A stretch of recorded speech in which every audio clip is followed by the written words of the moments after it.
The Role of Labor in the Development of Human Society by J. Sykes. The cornerstone of historical materialism is class struggle as the motor driving historical change. So what is the role of labor in historical development? In Dialectics of Nature, Engels argues that what truly distinguishes humanity from other animals is that we seek to change our environment, rather than merely use it as it is given to us. In other words, what distinguishes humanity is our construction of tools, the instruments of production, which we use to affect the world. But we don't get to arbitrarily choose these instruments. We inherit them from the society that we are born into, and gradually build upon and improve them. The early production of tools represents the beginning of labor, and the further development and improvement of the tools and the techniques of their use allows for the further development of human society. At first, the instruments of production were very simple and consisted of things like hunting and fishing implements. According to Engels, this led to the mastery of fire and the early domestication of animals. Agriculture was added to hunting and cattle raising. Then came spinning, weaving, metalworking, pottery, and navigation. Along with trade and industry, art and science finally appeared. Tribes developed into nations and states.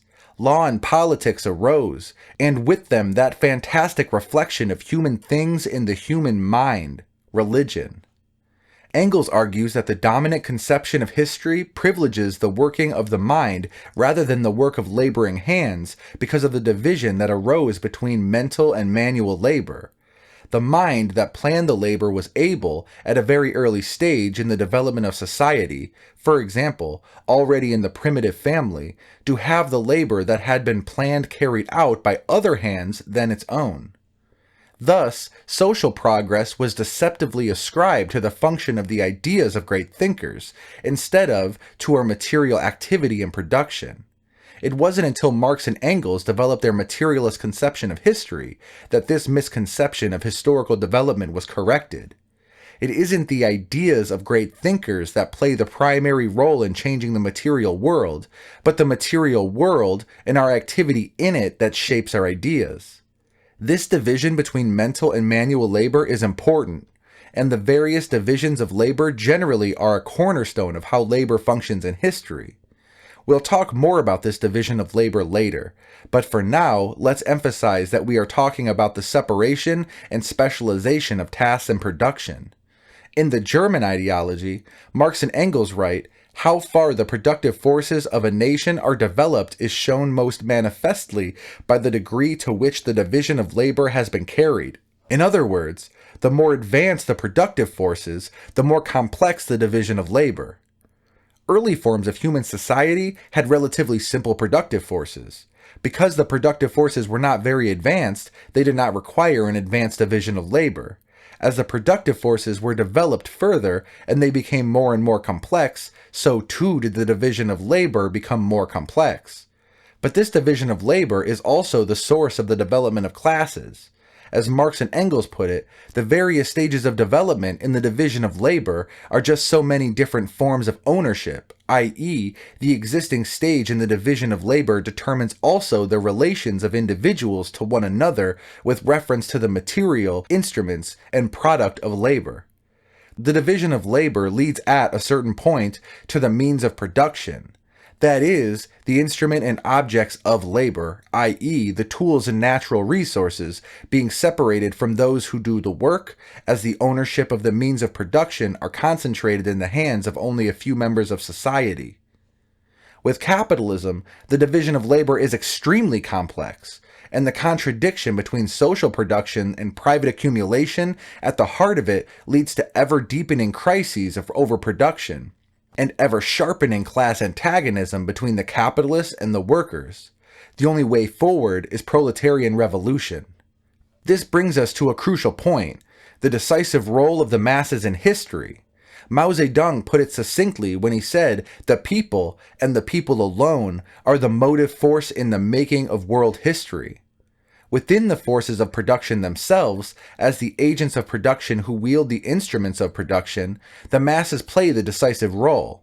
And likewise, when the relations of production become decisive over the productive forces, that is, when they become fetters on their further advancement and a revolutionary situation is at hand, then too, the conscious activity of the masses plays a decisive role.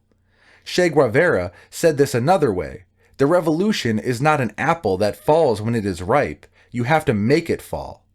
Therefore, Marxist-Leninists must understand that the most important aspect of their work is organizational, ideological, and educational work, utilizing the mass line among working and oppressed people for the overthrow of capitalism and imperialism. Whenever the relations of production hinder the development of the productive forces, an economic crisis results. The economic crisis itself isn't enough to change society. The exploited classes must fight to revolutionize the relations of production, that is, the class relations of society. When a capitalist crisis intensifies, the economic crisis will become a political crisis when the working class realizes that it cannot live in the old way and the ruling class realizes it can no longer rule in the old way. But in order to take advantage of this revolutionary moment, working and oppressed people must develop their class consciousness and organization. This means building a new Marxist-Leninist Communist Party, capable of leading unions and mass organizations, and developing the united front against monopoly capitalism with the strategic alliance of the multinational working class and oppressed nationalities at its core. Only this way can we seize the time. This is the essence of the role of labor in human history. We work to fulfill our material needs, creating and developing tools to help us change the world around us. As our tools and the techniques with which we wield them become more advanced, so too must our division of labor advance to match. Class struggle follows from this basic materialist fact. The symbol of communism is the hammer and the sickle because these are the tools of the workers and the peasants.